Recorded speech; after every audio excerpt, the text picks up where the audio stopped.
So this is the point in the show where I make everybody very, very angry. Okay, maybe not everybody, but certainly the most ardent Trump supporters. I don't mean to. I'm not trying to pick on anybody. I'm not angry.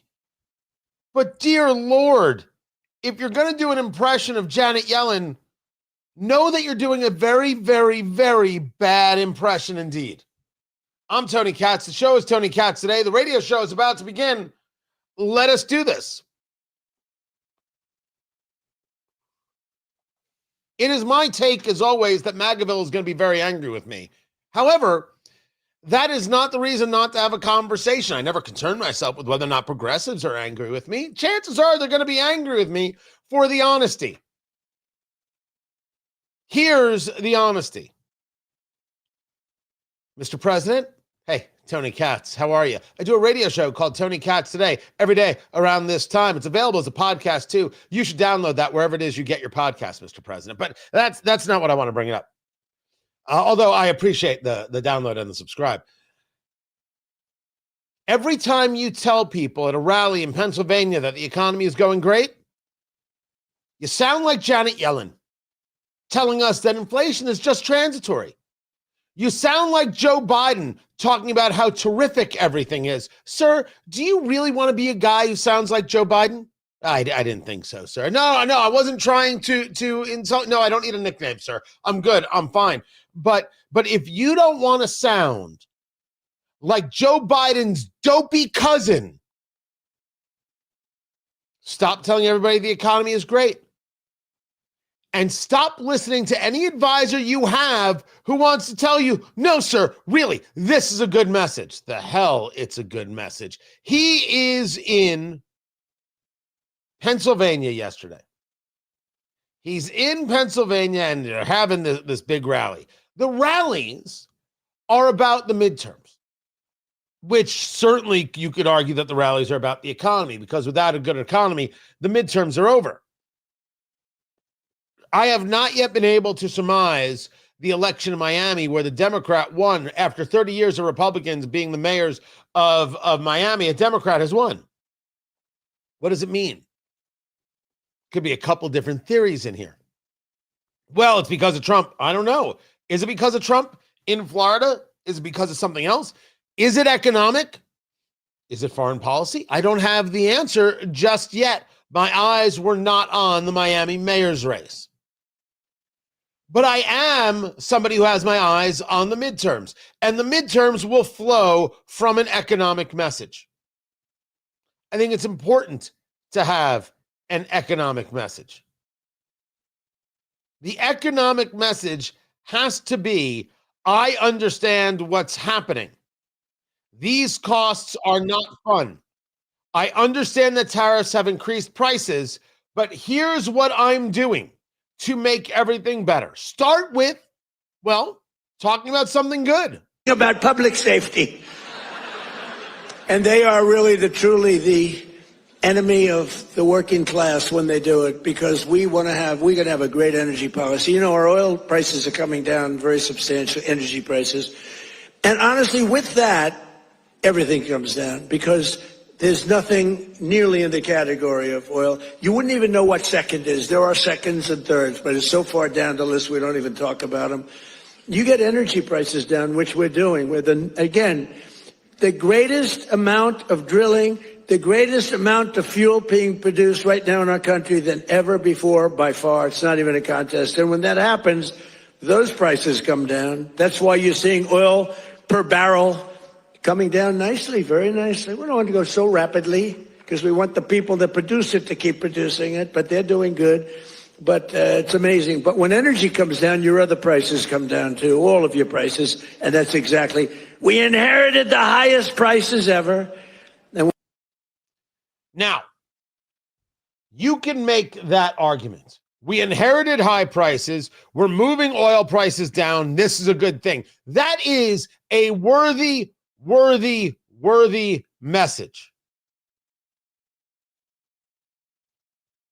But it's not the entirety of the message, is it?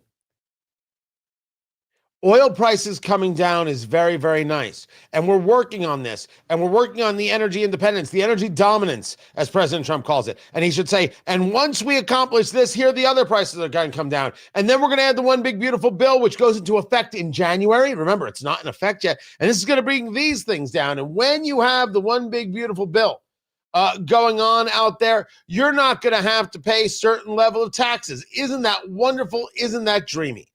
Everybody dreams of not having to pay these different taxes that those despicable Democrats have you paying out there. We're also putting thousands of dollars in the pockets of hardworking Pennsylvanians with the largest tax cuts in American history. That's no tax on tips, no tax on overtime, no tax on Social Security for our great seniors, no tax. Of course you can. Of course you could say that. Although I'm not a senior and I don't get any tips, which I find personally insulting, and it doesn't really help me. The price of milk is too high. The price of beef is too high. The cost of living, like insurance costs, are too high. As I stated, where I work, right, my main radio company, where I get my health insurance through, it's up 20 some odd percent. Everybody is. These are the things. And you can't tell people that the thing that they are experiencing isn't real when it absolutely is. You can't win that fight. And if you go out there and engage a rally where people behind you are holding up signs that say bigger paychecks, doesn't connect when 1.1 million people lose their jobs. Now, I'm going to say to you what you're going to say to me. That ain't your fault. You've got people who are now involved in AI and all sorts of things, and people are downsizing because of it and still dealing with the effects of the Biden economy. Yeah, absolutely. Absolutely. There's going to be some changes there, and some people are going to lose their jobs, and it's countered by the trillions of dollars of investment, which, by the way, is only in the figurative, is not in the actual. We got to see the money come in. Now, just a quick sidebar to this comment right here from the chat room. Biden spent 4 years intentionally raising prices with his blank policies. Do you really think he can change that in 10 months? Come on. Mike, I appreciate the comments. Let me say this to you. That is a nonsense statement of a child. Now, I don't want to be rude to you, Mike. I so appreciate you being here. So let me try a different way to say this. Mike, that's the nonsense statement of a child. Dang it, I did it again. Hold on. I can do it. Mike, stay with me. Stay with me, Mike. I so appreciate the comment in the chat as we live stream over at YouTube, youtube.com/Tony Katz. Mike, my friend, my good friend, my very good friend. Did he or did he not say he would lower costs on day one? Once that gets said, everything else gets thrown out the window.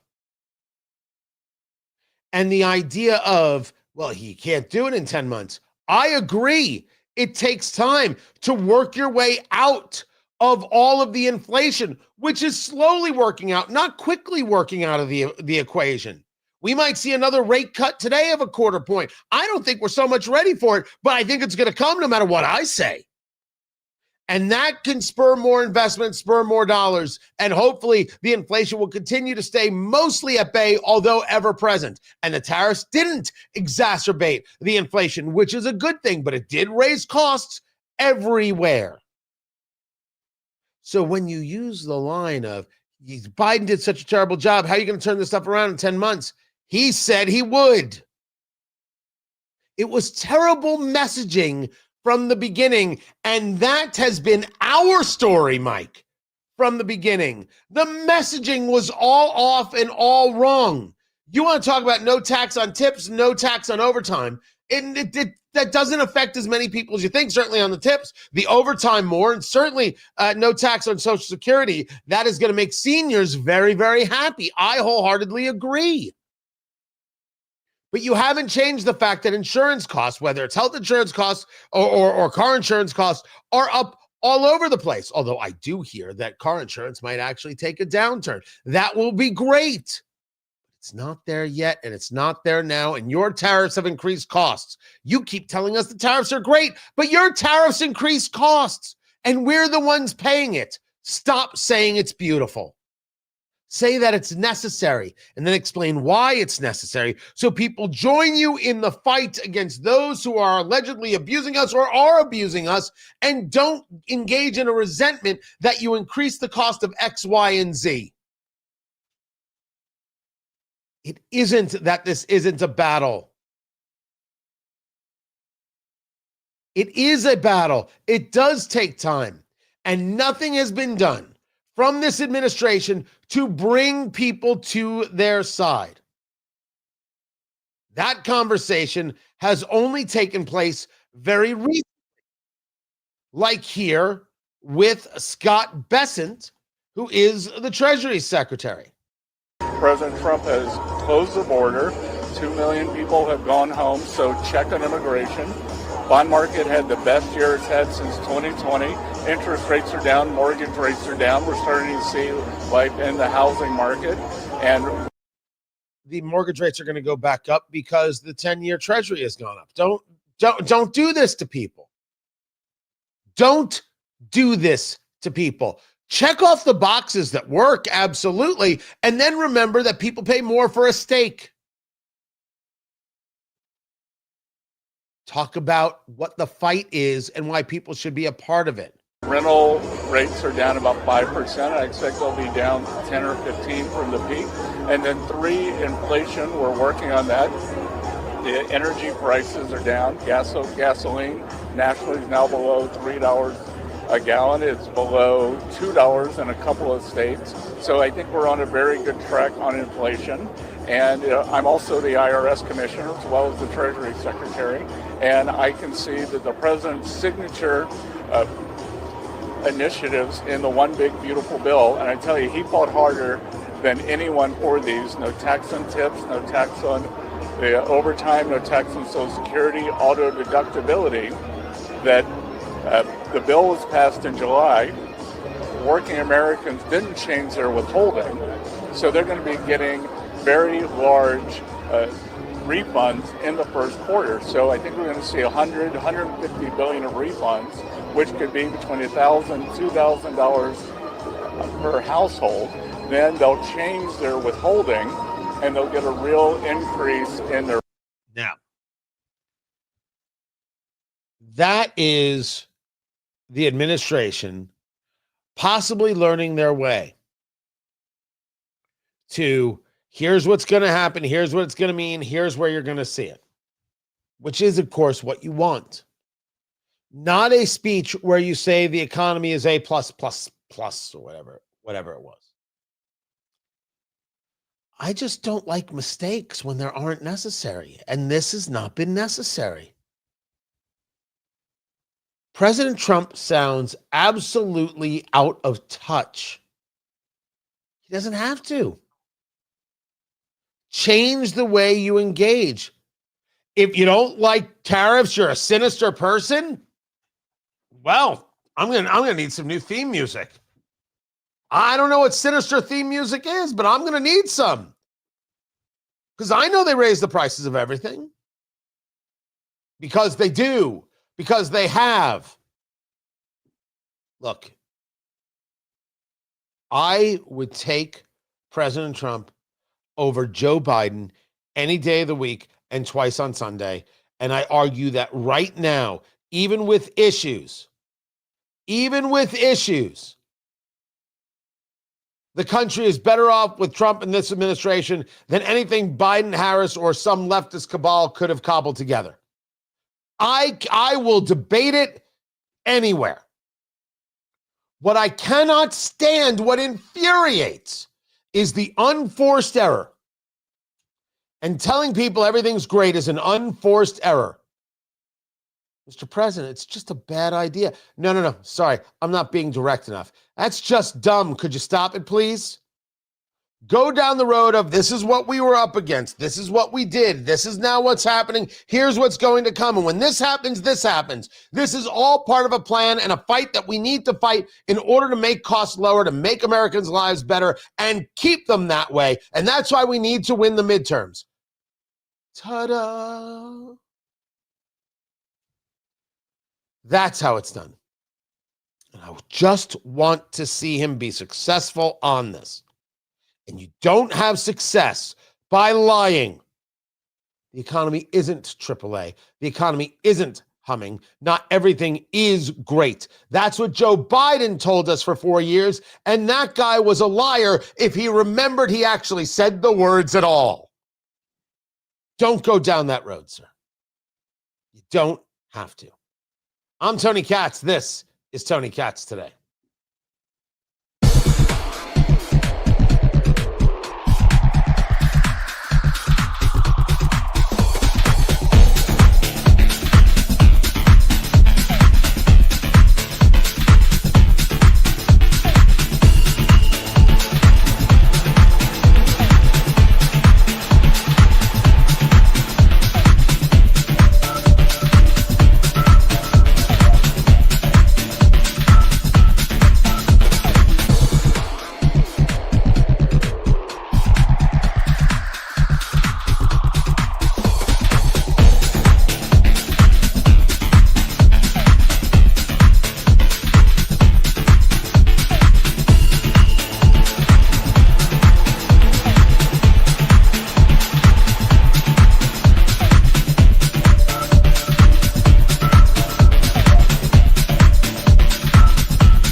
So here's what's going on. Either ice is melting off the roof or the entire studio is just about to collapse.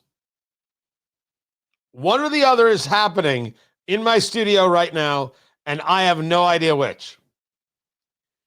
Yes, there are two feeds. There is a desktop feed, and then there is a mobile feed. That is correct. So Mike was commenting on YouTube, but not the mobile feed. Yeah, there are two feeds.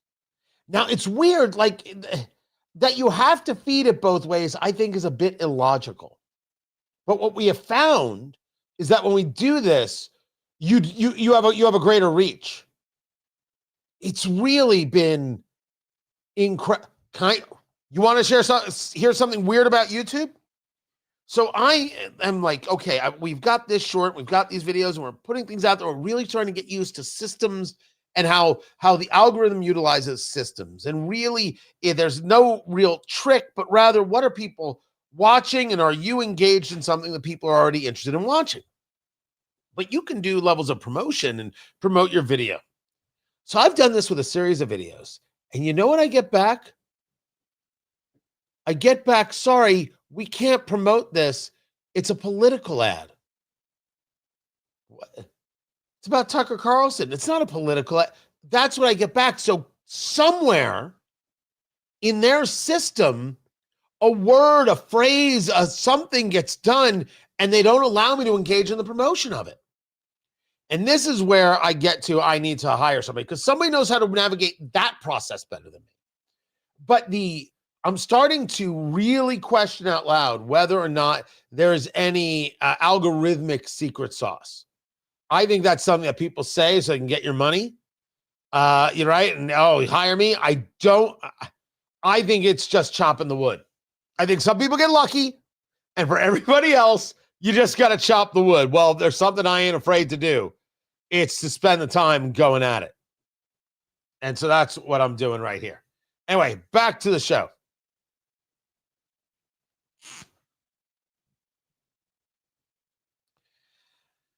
There was a story out of Fox News about a flag flying in Vermont. Now, when Charlie Kirk was assassinated and the flags were flown at half staff, I did understand that people were like, wait a second, not an elected official. What's going on? Is this what we do here? Tony Katz today. Good to be with you. I wasn't offended by it. All I say is the people who had questions about that, I can understand. The people who think it's okay to fly a trans flag in a classroom, I don't understand them. Because the answer is no, it's not. Well, it's my classroom, and this is what I feel. With all due respect to the teacher, didn't ask what you felt. I didn't care. Why is it important that you tell me how you feel? Your job is to be a teacher. My job is to be the radio talk show host. I talk about how I feel. I get paid for it. You get paid to teach math. Do you see the difference? The student is not your captive audience in where you get to act out all of your innermost feelings. If you want to do that, may I suggest a one-man show in that small theater above the bowling alley? Sell tickets. I would go for somewhere between $5 and $7.50 a piece. Don't forget to bring some change, because people, they never bring quarters. Or they don't even bring cash. You're going to need to accept credit cards. No, I don't accept the other flags. If you tell me there's a geography classroom that has the flags of the world on a poster, I get that. They're the flags of the world around. I get that too. But you can't be just flying any old flag. At your home, you can, not at a school. Not at a school. In Vermont, the school district there flied a Somali flag.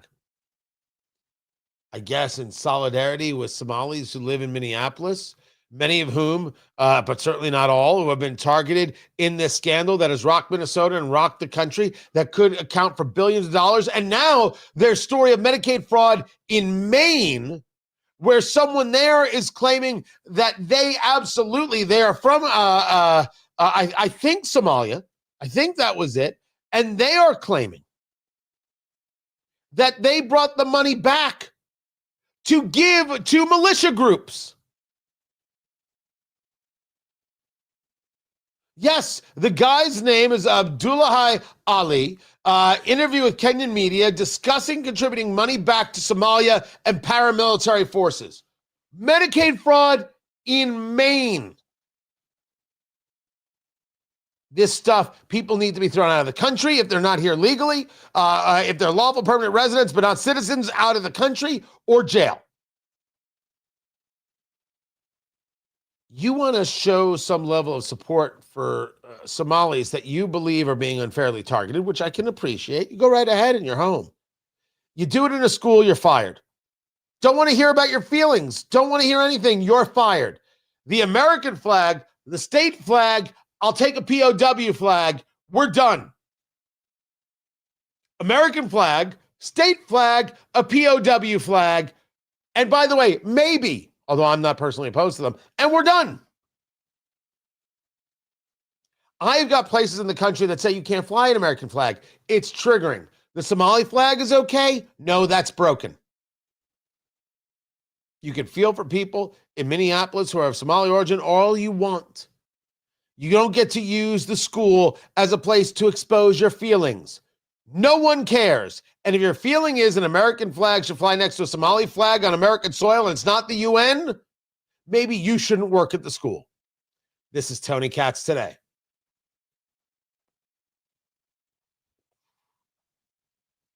Just making the point. Oh, I'm going to get yelled at and screamed at, whatever. They can go do something with their mother. I'm not paying any attention to that. Cannot do it. By the way, did I see Phillip Rivers? Did I see Phillip Rivers showing up? Look at that.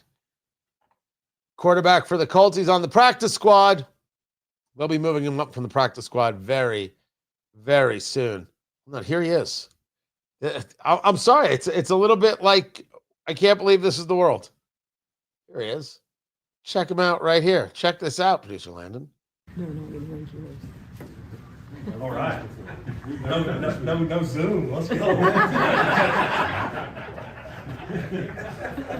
Phil, first of all, welcome back to Indy face to face. But two questions just kind of jump out. He does not look like he's in football shape. Right? And they're calling him Uncle Phil. And that's supposed to be like Uncle Rico? By the Jets, yeah. Uncle Rico. So there's a weird story that goes on with this. By the way, I'm smoking the Master Blends 3 from Oliva right there. Boo. There it is. Beauty. The Churchill. The story is that he never wanted to be let go. He wanted to keep playing. And someone thought he should go. Remember, they missed the playoffs by a game. Now, producer Landon, for all of the marbles, was that person Jim Irsay or was that person Chris Ballard, the general manager?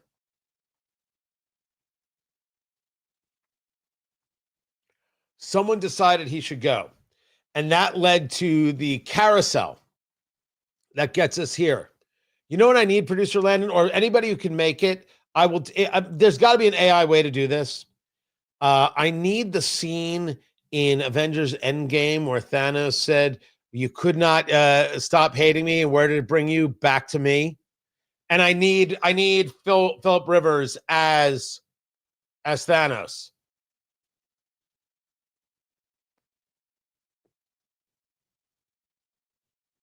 I don't know if Steichen is one of the Avengers in this case. Anyway, it's just nutty. The whole thing is just so crazy. Anyway, what should we be talking about now? What is next?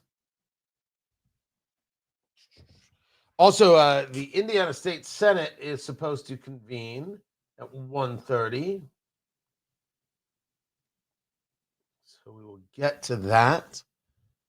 And let me get to this right here.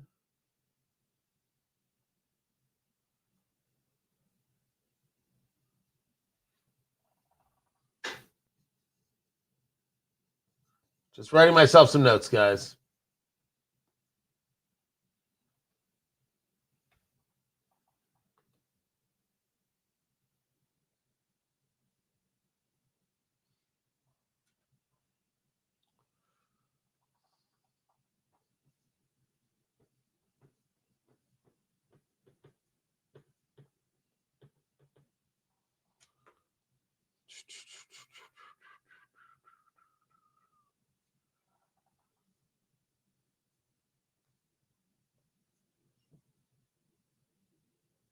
There. Just had to get that done and get that accomplished. And then there's this interesting thing from Nancy Mace, which I will get into. She's more kooky than she needs to be. It's always my take on Nancy Mace. She doesn't have to be this weird. I wish she was less weird.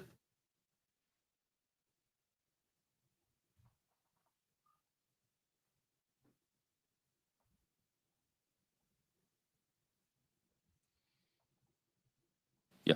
Can I get your thoughts on Jasmine Crockett's run for? So they're asking Speaker Johnson a question. Do you feel worried about their chances of winning at all? And the story is that there he is, rubbing his hands together as if he was going to go. Tony Katz today. Good to be with you. What has got Speaker Mike Johnson Absolutely so happy? delighted that Jasmine Crockett is running for Senate in Texas. I think it's one of the greatest things that's happened to the Republican Party in a long, long time. She is the face of the Democratic Party. She and Mamdani. Good luck with that. I want her to have the largest, loudest microphone that she can every single day, and we look forward to having that election down there. We are going to elect another Republican senator in Texas. Texas is a red state. The people of Texas are common sense Americans, and what Jasmine is trying to sell will not be purchased by the folks of Texas. That is my. Let us hope. But don't count your chickens. Don't do it. You just lost the mayor's race in Miami. 30 years Republicans have been mayor of Miami, and they lost to a Democrat. How does that happen? It's a great question. I don't have a good answer for it yet. I'm working on it. Because I will admit to you, I wasn't spending that much time. I should take it back. I didn't spend any time on the mayor's race in Miami. But it's another Democrat pickup, and it's a problem.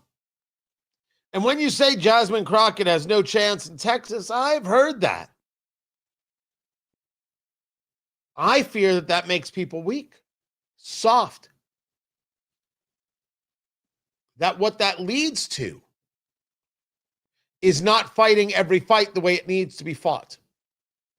Is Jasmine Crockett a fool? Yes. Is Jasmine Crockett a fraud? I think so.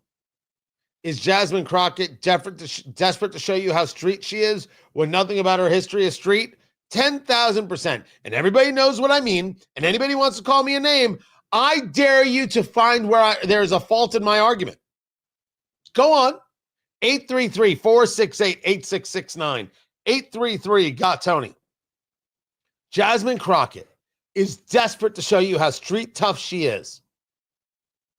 She grew up in the finer schools, doing the finer things, working in law. And now it's this code switching nonsense. It's the attack on Marjorie Taylor Greene. It's I'm so street. It's trash. If only because it's completely inauthentic. Now, if it was authentic, well, that would be something, wouldn't it? But it's a fraud. Man, people don't like frauds. But I fear that Republicans are going to take that race just a little too easy. Which brings us to a story by Nancy Mace. Nancy Mace put out an opinion piece in the New York Times. Nancy Mace is the congresswoman from South Carolina.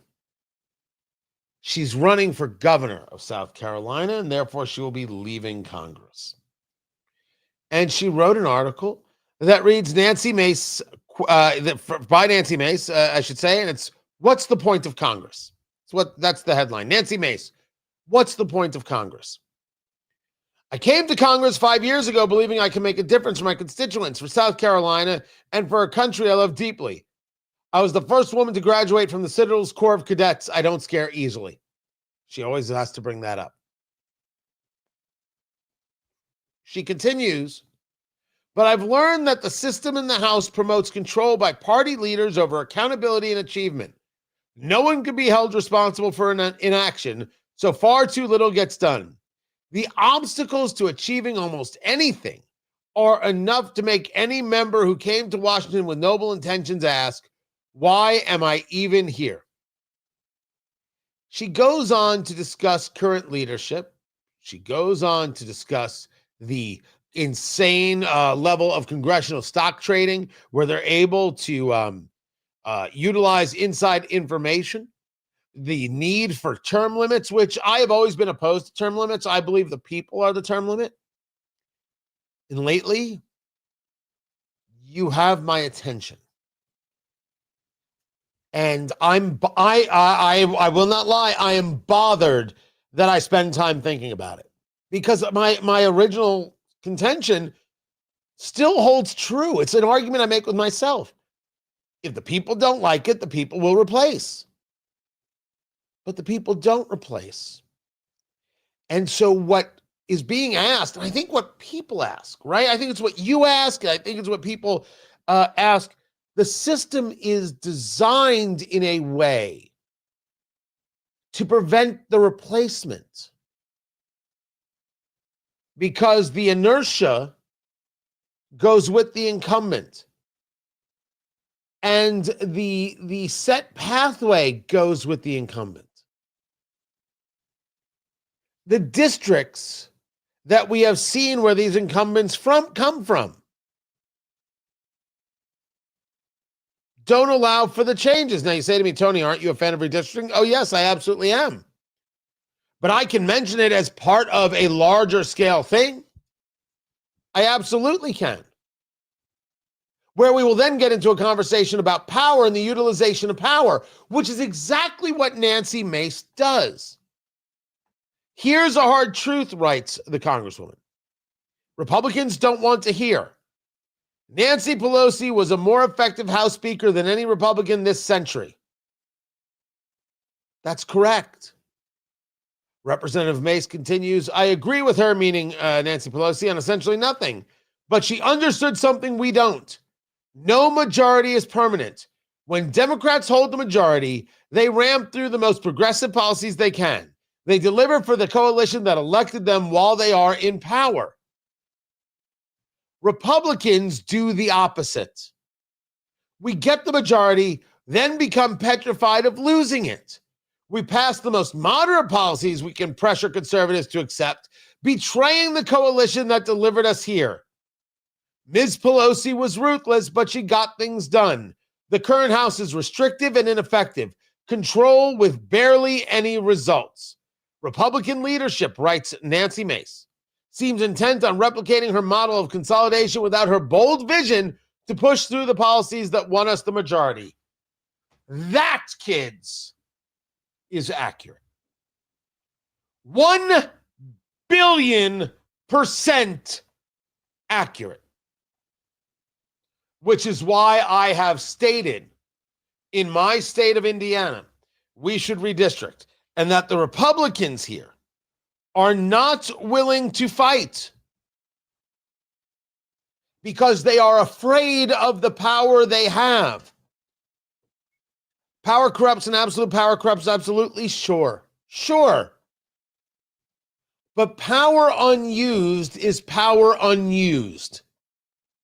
I didn't say on every subject, everywhere, you got to be beating people about the head with a stick. I do think that if you have the power, you need to use it to a vision, and you need to use it to a victory. Republicans don't do that. They don't. Now, maybe we're having a difference of opinion in the very concept of victory. Does it have to be large scale? Can it be small? And can it be built on over time? I am a fan of and a supporter of incrementalism. But my incrementalism, if you've ever heard me have this conversation, what do I mean by incrementalism? Is that, listen, you want this much, right? You want a big whole swath. You want a big, giant chunk of cheesecake, right? But sometimes you just get a small slice, right? You want a big chunk, get a small slice. Rather have a big chunk, get a small slice. And you're like, you know what? Better than no cheesecake. That's incrementalism. You got the cheesecake. No, wait. The small slice is just the first part of it. The incrementalism is in going back for another large chunk of cheesecake and ending up with a small slice. Democrats do this outrageously well. We want the moon. We'll give you Manhattan and San Francisco. We'll take it. That's on a Tuesday. And then on a Wednesday, they say, we also want every other major city and the moon. And then we say, well, you can have Chicago. And they say, well, let's not get silly. See, usually that joke is about Philadelphia, but I went with Chicago in this case. I don't know why. Right? It's like the old line, a guy goes on a game show, and first he's told, hey, first prize is you get a week in Chicago, a week in Philadelphia. And they said, all right, well, what do you get for second? If you come in second, what's the second prize? Oh, that's 2 weeks in Philadelphia. Joke's a good joke. If I told it better, it'd be a better joke, but it's still a pretty good. It's a joke about Philly. That's what that is. Why am I going after Philadelphia? Incrementalism only works by saying we want all of it and then taking a little bit of it and then coming back for it. In the chat room, it's being described as the big ask. Now, I as a guy who has never played in the corporate space or has never done any fundraising, I don't know. But yes, same concept, I would assume. Republicans don't do it. They don't fight that way. They don't play that way. They don't push that way. And this redistricting conversation, this redistricting fight, if you will, has really exposed that in large measure. You in Indiana, using it as the example, because it is ground zero of redistricting right now, Republicans have the super majority. They control the House, they control the Senate, they control the governor's mansion, everything. Republicans in the state of Indiana control everything except the banks because that's still the Jews. They control all of it. Oh, please. Do me a favor. Do me a favor. Send your emails. Send your emails to Mike Gallagher at yahoo.com. And I'm sure Mike will get right back to you on that. They don't fight. They don't say, we were brought here to do a job, let's do it. Yet what's strange about what Representative Mace is writing here is that you really did think that in the beginning, that's exactly what the Republicans were doing. Moving fast, breaking things, trying to get a lot of stuff done. But I think this is true not just of this House and not just of Speaker Mike Johnson, but in general. It is a flaw of Republicans that Trump has been trying to teach how you overcome. And I'm not saying he's perfect and gets it all right, but as a matter of concept, yes, it's a really interesting piece by Representative Mace. You should give it a read at the Times. Yes, at the New York Times. This is Tony Katz today.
Welcome back.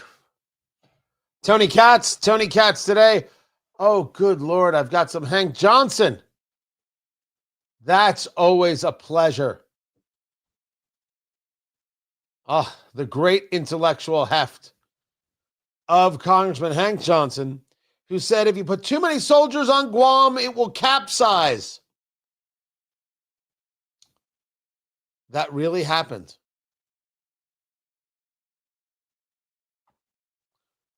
Really happened. Don't forget to join, guys. This is January 24th. Trump 1 year later, a red tie gala. It's going to be an incredible night. We're going to laugh. We're going to drink so much bourbon. So much bourbon to try. And you get your tickets.tonykatz.com. And we're going to talk about Trump's first year, the highs, the lows, the everything, and then how this is all going to play out in the midterms. How we could take some of these successes and where we need to make changes in order to get midterm success. Tickets.tonykatz.com. Get yours immediately, if not sooner. Tickets.tonykatz.com. Trump 1 year later, a red tie gala, Hyatt Regency, downtown Indianapolis, January 24th. It's going to be amazing. Incredible night. Can't wait. Cannot wait to be a part of it. Cannot wait to show it to you. I've been working on this like it's my job. Oh, it is? Yeah, like it's my job. So good. So fantastic.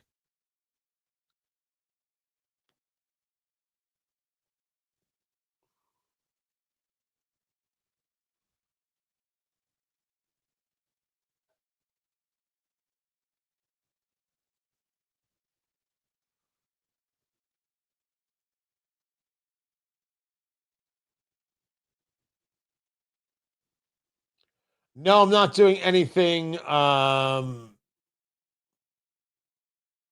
not doing anything about Candace Owens today. No. She is what she is. And that's all there is to it. Is what is. Nothing more, nothing less. And what is pretty damn gross. Gross. For sure. Not backing off my comments, not apologizing for them.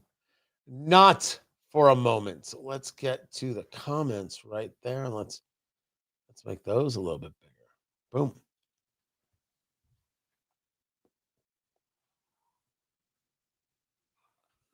Let's get back to the show.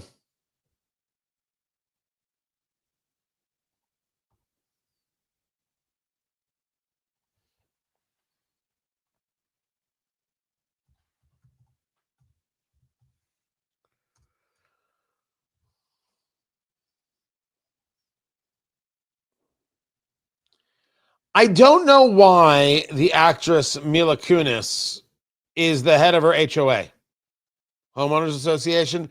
I was on a condo board once. I regret every single part of it. Just insane. Tony Katz today. Good to be with you. Mila Kunis, actress, married to, what's his name from that 70s show? Ashton Kutcher. I couldn't remember Ashton Kutcher's name. She is the head of her HOA, and she was talking about it on the Today Show, and she said, all people do is complain. All I get is complaints all day long. No one ever goes, you know what? Thank you so much for anything ever. Mila, have you been on Twitter recently? What? You didn't need to run your HOA. Just go on the app next door. There is a boy in our backyard playing with a ball. That's what they sound like. That's what they sound like. I swear to you, true story, so help me, where I live, there's a body of water behind me. And my oldest was big into baseball. Hitting we had some used baseballs, hitting them and doing some batting practice, and some ended up in the lake. And then there was a knock on the door an hour later, and it was a cop. This is a true story. So help me God. And the cop looked at me kind of sheepishly. And I stepped right outside and I closed the door behind me. Can I help you, officer? I'm sorry to bother you. We have to come out for things like this. Someone called and said there was a young person hitting baseballs into the lake. And I looked at the cop, didn't say a word, and I said, huh? And he said, yeah, I just have to come out for this. And I was like, okay. Have a good day. And I went back inside and shook his hand. I did shake his hand, went back inside, closed the door. Someone called because some kid is having a good time. I didn't need to join the HOA to know this.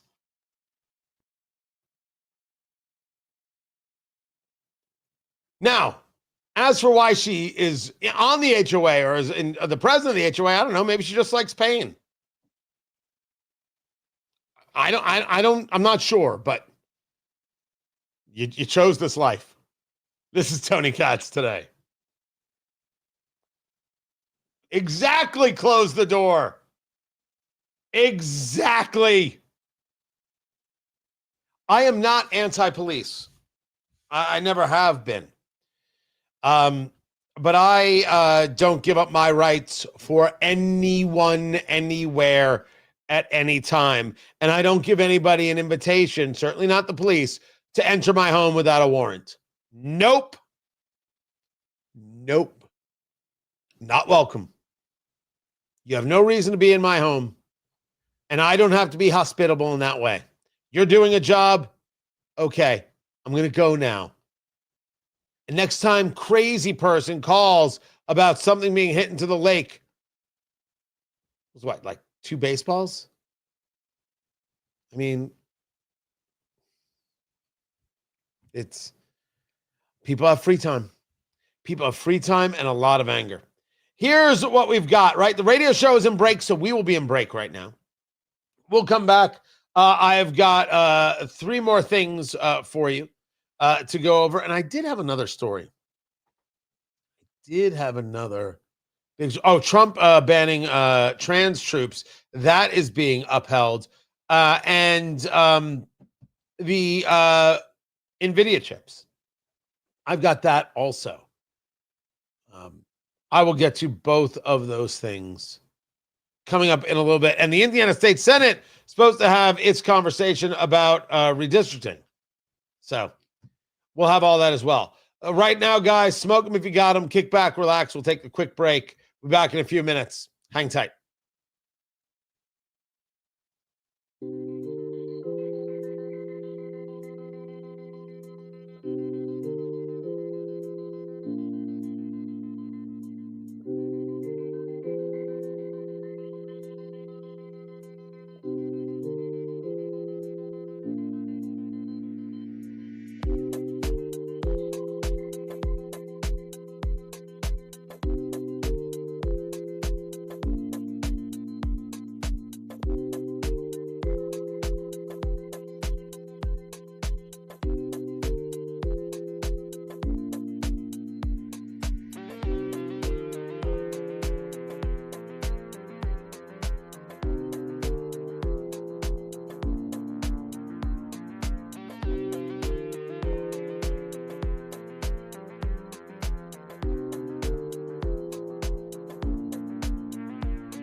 Welcome back, Tony Katz. Tony Katz today. Good to be here. Good to be with you. Appreciate all the comments. You can call into the radio show 833-468-8669, 833 got Tony. I'm happy to talk to you there. You can also leave comments. Of course, I will engage with those. Let me put these up. Boom. Comments are right there. You can email me, Tony@TonyKatz.com. I get those as well. Twitter X, Tony Katz.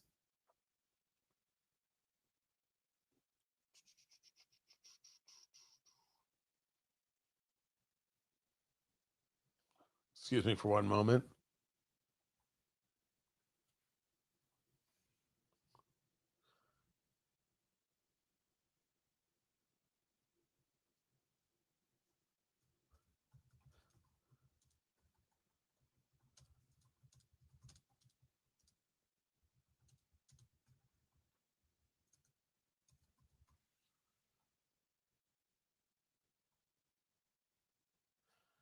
Sorry.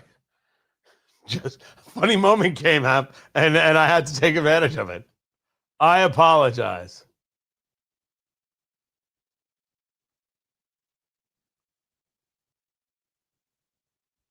There we go. Good to be here with you, though. I do appreciate you guys being here. We're going to tell the story of Hank Johnson.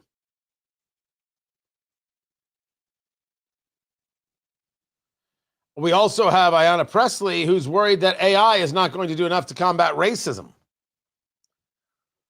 Well, you're way ahead of it there, Representative Pressley.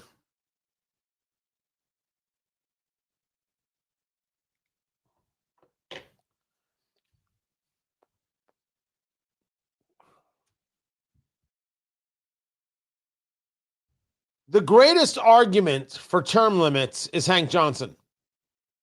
This is the congressman from Georgia, Democrat, who once indeed famously did say in a conversation with the military, there as he was sitting on a committee, that he was concerned about military exercises in Guam. Because if you had all those soldiers there, right? You had all those soldiers on the island, it could capsize. Don't look at me like that. He said it, not me. It was an immediately disqualifying statement, as any rational person would understand. Did I say hello? Did I say Tony Katz today? I did. I'm Tony Katz. How are you? There is no moment that one should be having a conversation with Hank Johnson. You know that Hank Johnson isn't bright. Somebody is going to make the attempt of calling me a racist for saying that a black man, Hank Johnson, isn't bright. He was concerned that if you had too many people on the island of Guam, it might capsize. But no. Go on defending his intellectual prowess. I'll wait. No? We're done now? Okay. There is no reason to speak to the man. There's only a reason to speak to the constituents of his district and say, why do you vote for him? Because it isn't for his mind. It must be for something else. Something more basic, something more simple and simplistic, something perhaps bigoted. But hey, I don't know. Maybe he's got a good personality. I'm sorry. Am I too close to the honesty here? Because I'm cool with that. For whatever reason, Dean Obadala, not a guy who I look to for much. He's got a radio show there on Sirius XM, and he's doing an interview with Hank Johnson. I guess it was a slow news day. By the way, I've been asked many times, hey, Tony, how come you don't do radio on Sirius? And the first answer is, well, they never asked. And then secondly, I don't know. I've never really, I've not thought too much about it. Even when it comes up, I haven't thought too much about it. I don't know. Would it really be a difference? Well, you can curse. Well, doesn't mean that I will. I mean, I know how to. If you've hung out with me for more than 10 minutes, you're fully aware of this. But there you have Dean Obadala interviewing Hank Johnson. In this interview, Hank Johnson engages a world-class, if you thought that my line about Guam was ridiculous, well, you ain't heard nothing yet. Now, some of you out there might think that I am lying when it comes to Hank Johnson and Guam. I lie about nothing. Hold on to your hat. This is a island that at its widest level is 12 miles from shore to shore, and at its smallest level or smallest location, it's 7 miles between one shore and the other. Is that correct? I don't have the exact dimensions, but to your point, sir, I think Guam is a small island. Very small. That's the Admiral there being very, very kind. Very, very, very kind to the Congressman. Here it comes. Small island and about 24 miles, if I recall, long. So 24 miles long, about 7 miles wide at the least widest place on the island, and about 12 miles wide on the widest part of the island. And he has now spent a minute questioning the dimensions of Guam. At this moment, I know what you're saying. Some people really do need to use condoms. I'm not saying no. I'm there with you. Did I mention hold on? By the way, that was 60 seconds of your life you can never get back. You're welcome. You're never getting those 60 seconds back. You will have this in your head for forever. Welcome to the club. We have t-shirts. Here you go. I don't know how many square miles that is. Do you happen to know? I don't have that figure with me, sir. I can certainly supply it to you if you'd like. Yeah, my fear is that the whole island will become so overly populated that it will tip over and capsize. He said that to an admiral.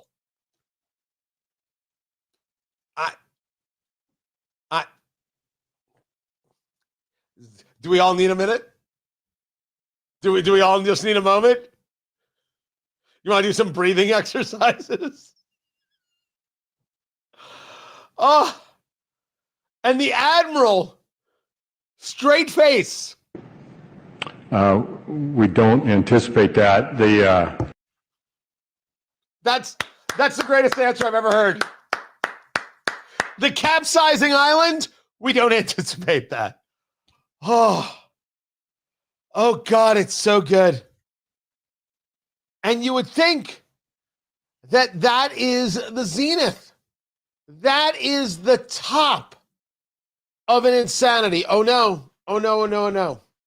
This is Hank Johnson, Representative Hank Johnson, on Sirius XM Radio with Dean Obadala. Now, I don't believe there's any cursing in this, producer Landon, but I need your finger on the dump button. I need you on it.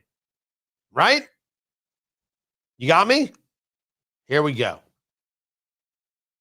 This is the penalty. I mean, you're a former judge and you're an attorney as well.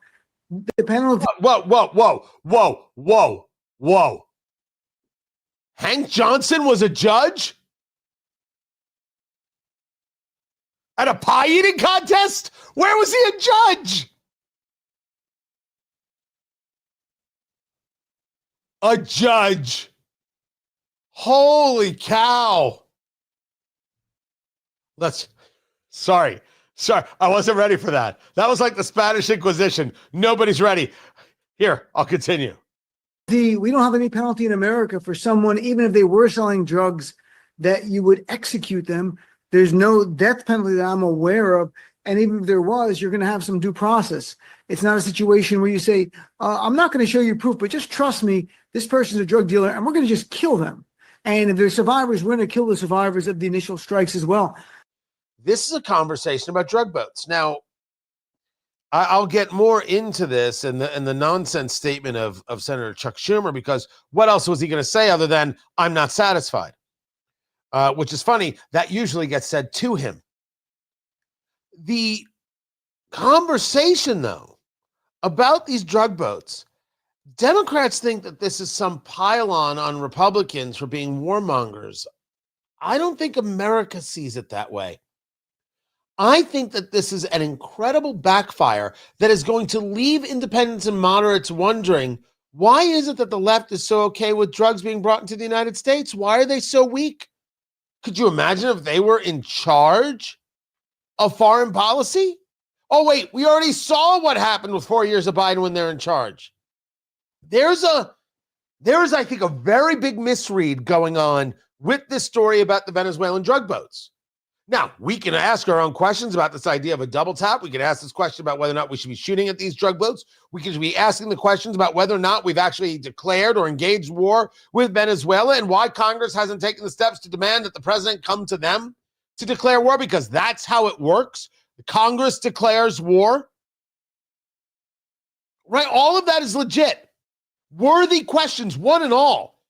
But if we're talking about like where the psyche of America is, where Americans are at, they're happy the drug runners are getting killed. And they're going to wonder, as Democrats keep complaining about this, they keep whining about this, why are you okay with drug running? Why are you okay with fentanyl in the U.S.? Why is this okay with you? Why is your answer always, we should do nothing? Wait for it. I think that pushback is going to start becoming a pretty loud thing. I think Democrats are misreading the moment. But get back to Dean Obadala on his radio show there, SiriusXM, asking this question to Representative Hank Johnson. This is not what the United States of America is supposed to be about. I don't know how this is playing out on the world stage, because I haven't spoken to people in other countries yet, but this is awful for our nation.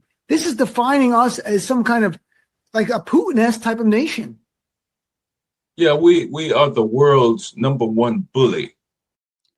At that moment, it stopped being funny.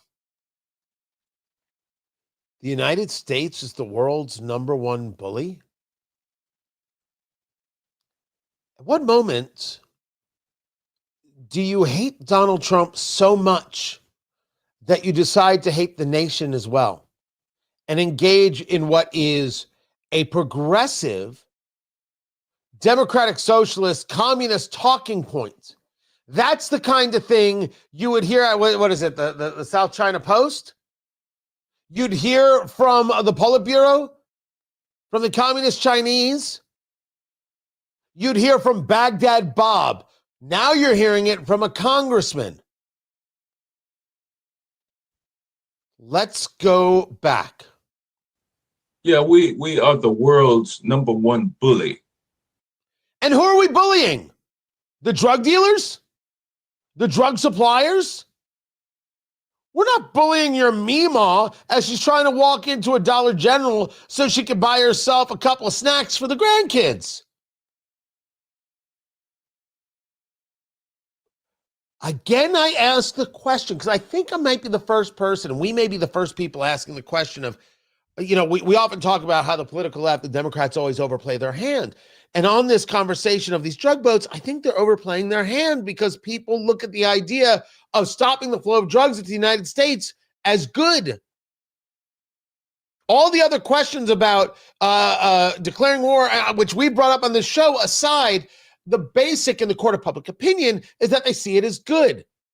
And now we're bullies? We're bullies to Maduro, a guy who disregarded 2 elections so he could keep power and the people eat pigeons? That's a bold strategy, Cotton. But wait, there's more. And we're using our immense, unrivaled power to rule over those who have less power. And we're doing it with impunity. And this sends a shocking message to the world that America is indeed what did they used to call the great hand of Satan or something like that?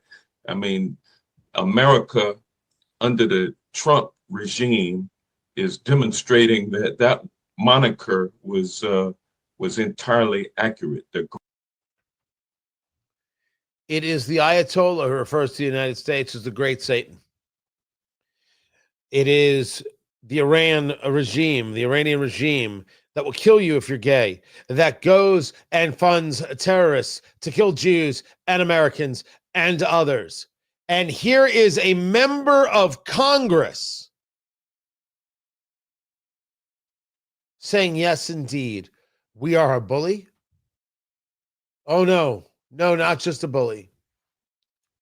We are the hand of Satan. We are the great Satan.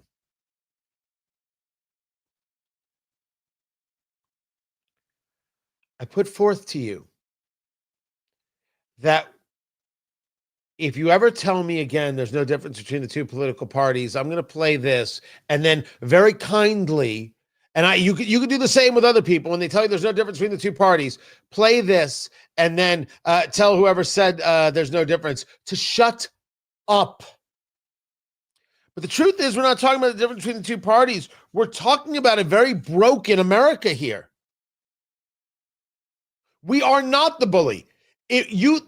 Our power, according to Congressman Hank Johnson, is unrivaled. He's accurate. Do you know how much bullying we could do? You give me 15 minutes, I'll show you more bullying than you ever saw in your life. You want to see what it would be for America to be truly unbridled and act like those nations do? But we don't do that. We aren't an imperialist nation. But to take the moniker given put upon us by the Iranians and say it's true? Hank Johnson and certainly Democrats who follow, they're not like us. They're not like us. Only a fool would actually interview Hank Johnson and think there's a value. Only a fool would listen to Hank Johnson and think he has something to say. And only a fool quotes the Ayatollah and says, yep, that's a good thing to do. And there seems to be way too many fools in Georgia who vote for this. I'm Tony Katz.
Welcome back. Tony Katz today. Good to be here. Good to be with you.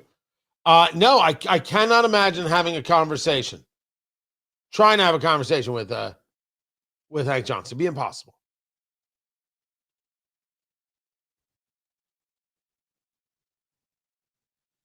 It's just, he's an embarrassment. He's a shameful guy.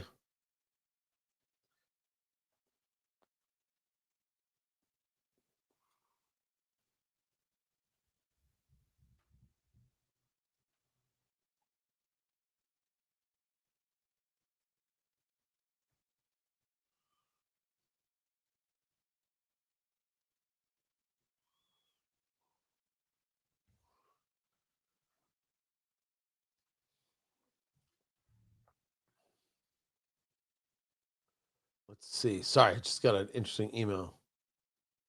What the heck? Well, that's new. No, I did not see that coming. Articles of impeachment have been filed, but not how you think. All right. Let's break down what just happened. I mean, I'm just seeing this now for the first time. This just go out? I went out this morning. Okay. So this is pretty fresh. I have not seen this. Let us discuss.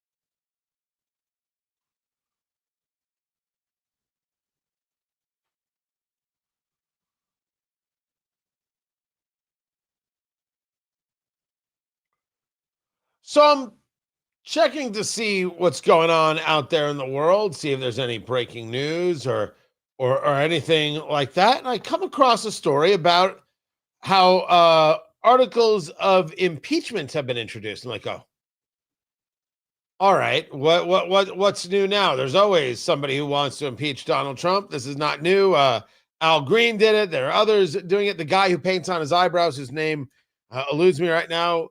Oh, no, this isn't about Trump. This is about RFK. Tony Katz today. Good to be with you. This is the Newsmax story right here. Representative Stevens introduces articles of impeachment against Robert F. Kennedy Jr. What in the world? Haley Stevens, who's running for the Senate in Michigan, Democrat, well, of course, introduced articles of impeachment Wednesday against HHS Secretary Robert Kennedy. She is contending that Kennedy's actions and public remarks have jeopardized public health, increased healthcare costs, and led to cuts in medical research programs. Kennedy outpaces Trump in terms of popularity. He outpaces J.D. Vance. MAHA, Make America Healthy Again, is working and considered a success, and women across America, moms across America, are paying attention. So you're impeaching him because he's been successful. Listen, I was opposed to his nomination. I was opposed to his confirmation. I'm still opposed to it because I know that Robert F. Kennedy Jr. is a progressive, and I don't want that guy anywhere near power at all or in any way. But even I have to admit, my gosh, this has gone way better than I thought it would. He's connecting. He is focused. And I got to tell you, outside of my just acceptable disdain for how they're pushing the reduction of drug prices, I am very impressed. He comes across professional. He comes across focused. They got rid of the nonsense people and put in actual scientists. That's my take. Yours may be different there, Representative Stevens, but so what? You want to impeach him because he's successful. That's gross. I'm Tony Katz.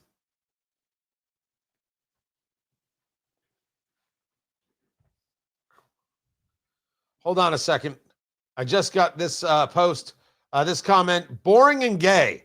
That is no way to talk about Pete Buttigieg. Honestly, that's just wrong on every level, and you should be ashamed of yourself right there. But you got to express it, and isn't that everything?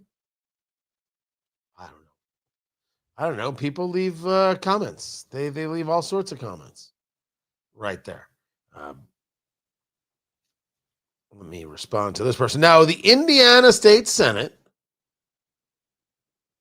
they are, so there we are. Let's see if they're there. There's my beautiful flag.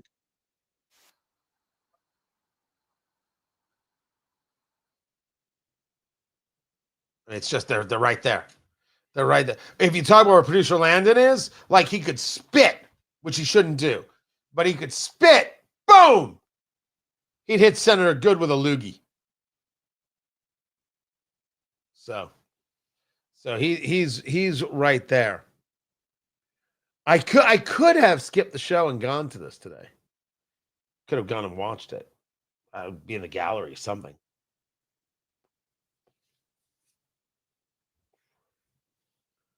But I want to hear where they are, because this redistricting conversation is huge, just massive.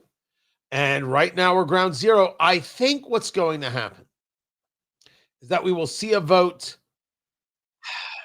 It is scheduled for Thursday, but I think we're going to see it on Friday. I don't know. I know players, and I have sources. I have absolutely no idea if this is going to pass. I just don't. You would think 40 of the 50 members of the Indiana Senate are Republicans. You need 26 votes. Someone said 25. I don't know if someone's missing. Oh, someone's not showing up. Who is the Republican not showing up? One of the guys from Turning Point was like, so-and-so is not going to show up to the meeting because he spends half the year in Florida and refuses to come back for it. Ryan Mishler. Is this true? I have no idea if it's true or not that he won't be there. So I want to hear what happens. I want to get an idea of where everybody's at, how this conversation is going to go, and whether or not they're going to do the job, whether or not they're going to make the redistricting take place. I don't know. Oh, by the way, an update on the congresswoman who's trying to impeach RFK. Was that a real thing? Stop RFK BS Act? Hold on, was that a real thing? Oh my gosh, it is! HR 5609 from the 119th Congress.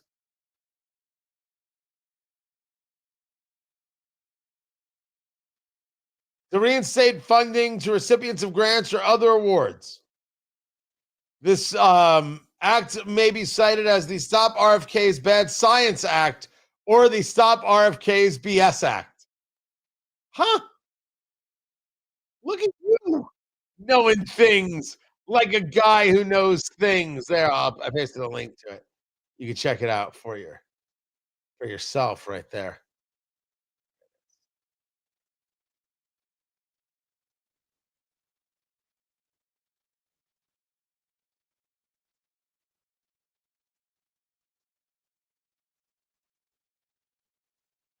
The Indiana State Senate is debating redistricting, and right now it is ground zero in the fight. I mean, this is where it's taking place. You've got 40 members,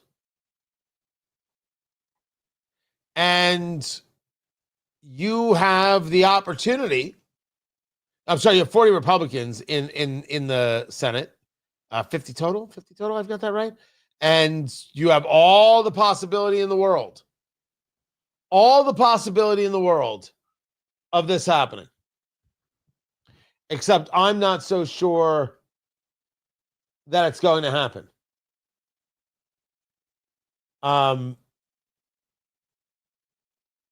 I have no reason to think, no reason to believe that redistricting will be successful. None. I just cannot give you a good read on what it is these Republicans are going to do. I hope, my desire is for redistricting. I just can't find anything. I cannot find a read that can make me feel definitive in their actions. Meanwhile, this was set to be on C-SPAN, right? It was going to be for the world to see, and then it went away. I do not know what happened, but it absolutely went away. Like, you can't watch it now. So I guess we'll find out like everybody else. I do have 3 more things for you. 3 more stories that not everybody is talking about, but everybody clearly should be talking about because it's important. First things first, President Trump banning trans troops. 3-judge panel clearing the Trump administration to resume discharging transgender service members. They have instituted Pete Hegseth's policy while the case heads to a full appellate argument next month. Now, it's not that I've had many conversations about this. In conversations I have had about it, the argument has been that it is not trans troops that affect unit readiness. It is troops of different sexes because those people end up having sex together. I swear to you. That has been the conversation. The only thing I care about is troop readiness, whether or not they are prepared to fight. The very concept of trans is far different than any other because we can state clearly through the DSM-5, the diagnostic manual there for the American Psychiatric Association, that it is a mental disorder. I know that's somehow offensive to a lot of people, but I can't concern myself with their offense. I can only concern myself with the facts. And is that somebody you want in the unit to begin with? No part of the military should be about social change or social justice. The military should be about what is best to execute the mission of destroying the enemy. That is it. So with this, it will now get another review. I think the lawsuits will continue. I think you'll see this in the Supreme Court. And I think what the answer is that the military is allowed to decide its standard. People get told they can't be in the military because they have poor eyesight. Now, maybe one could make a joke here about eyesight. If you can't see what's under your belt line and recognize it for what it is, you probably can't be in the military. I cleaned that joke up for radio. I feel good about it. I do. But this is a far from done battle. Very, very far from done. A story you should be paying attention to, your pasta is safe. For now. And it's safe from tariffs because pasta, along with a whole bunch of other stuff, was set to deal with the tariffs and therefore the price going up on imported Italian pasta would have doubled. So the government shutdown, as reported by the Washington Times, has kind of put a kibosh on the tariff, possibly until February, and maybe going into the full-on spring. I'm going to assume that Georgia Maloney, when asked about this, is going to give an eye roll, as she oft does, and says, seriously, what are you doing? It's pasta. This is what the people want. Your people want it too. You think they actually want to eat that American crap? They want the good wheat, the good flour. Don't get silly.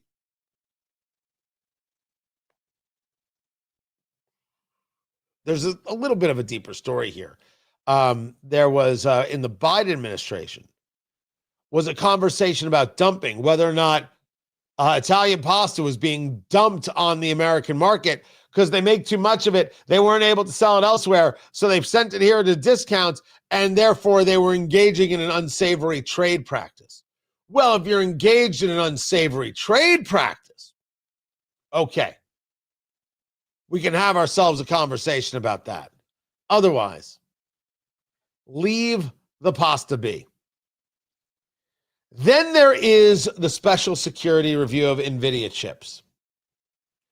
I am not buying into this at all in any way, not 1 ounce, not 1 bit.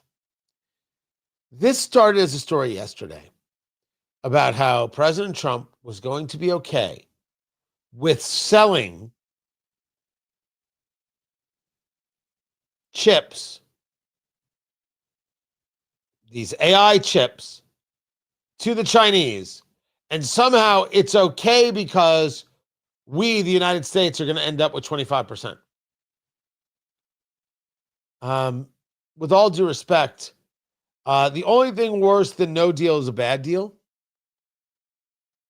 And sometimes it's okay to say to another nation, no deal. You just can't have them. That's where I stand with these chips from NVIDIA. You can't have them. Now they're saying in a report by the Wall Street Journal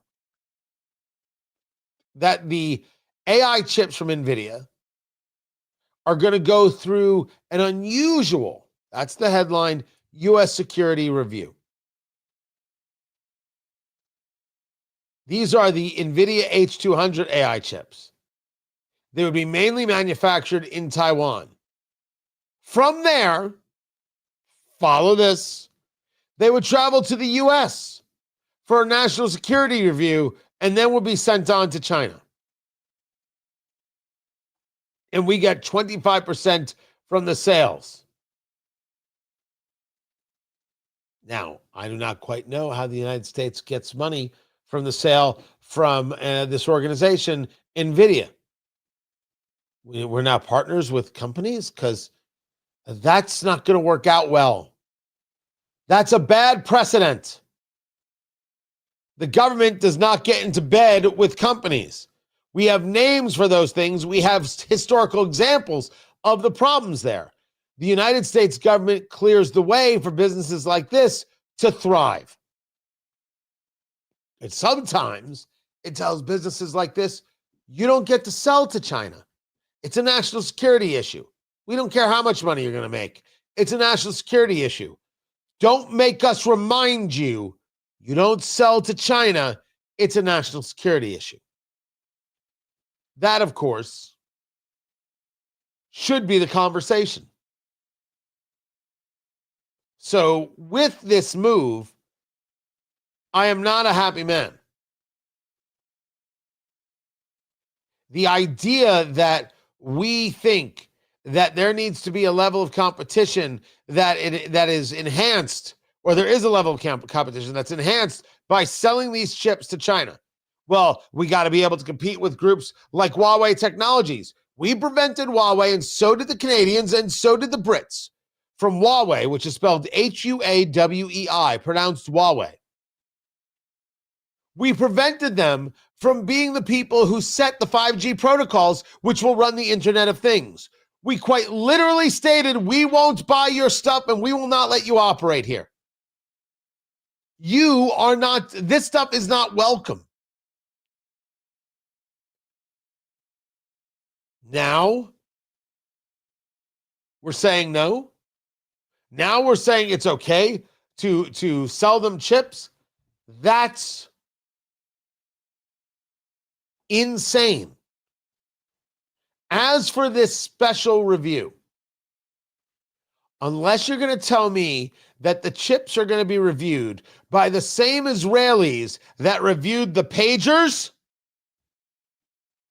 no. It's a ridiculous, terrible, awful, very, very bad idea. We should want no part of this. Less zero. That's the 3 more stories.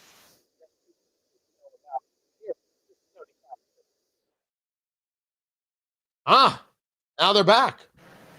They didn't.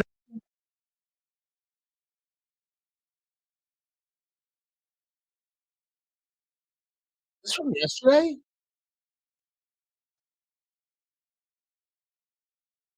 I think some of your maps are pretty good. Maybe we could learn from them. I don't care that your states don't have one Republican in them.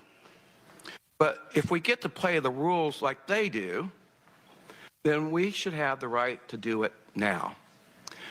I think I may have said this before, but I was all-state second team in baseball. I got beat out by a sports writer's son. You know somebody, you know somebody. I didn't know anybody. But the case is this. You know there's no rule in baseball, none whatsoever, that says you can't start off any inning of a ball game and start off with 3 base runners. Nothing prohibits it. Now, they've made a rule change that says in extra innings, you'll put a player on second base. But you know, there's no rule that says you can't do this in baseball. And I thought, what if we were playing a team and the first inning they put 3 runners on each of the bases. In the second inning, they did the same thing. And the third inning, they do the same thing. And I go to my coach and said, what are we doing? What are we doing? Why are we allowing them? He said, well, there's no rule against it, but we're better than them. We are better than them. So we'll play at a disadvantage. I said, but coach, the reason I'm playing baseball is not just to feel good. I'm trying to win. I can't win if somebody's taking advantage fairly of us. So why don't we put 3 players on the bases? Coach says, no, we got to be better than that. We just don't do that stuff. Well, the odds are we lost the game. But the game we're playing today is not baseball. It's about the future of our country. I don't mind if they put 3 runners on the bag, as long as we do the same thing. What they get to do, we should get to do. And we should do it. The other thing I've heard, which really bothers me, I probably have done this too. The phone calls we get, the letters we get, the emails we get, we can use that to the advantage of any issue we want to use for our side and what we're trying to get accomplished. But when I heard so many members say, hey, all my district is opposed to this. I mean, they're opposed to it. I said, well, how can that be? We're still a Republican state. And so you guys know this too. We got a poll. 2/3 of the Republicans favor what we're doing. So I got all my cards, my phone calls, and I found these letters. Oh my gosh, what I dreamed about constituents taking the time to write a letter in their own handwriting to express their opinion.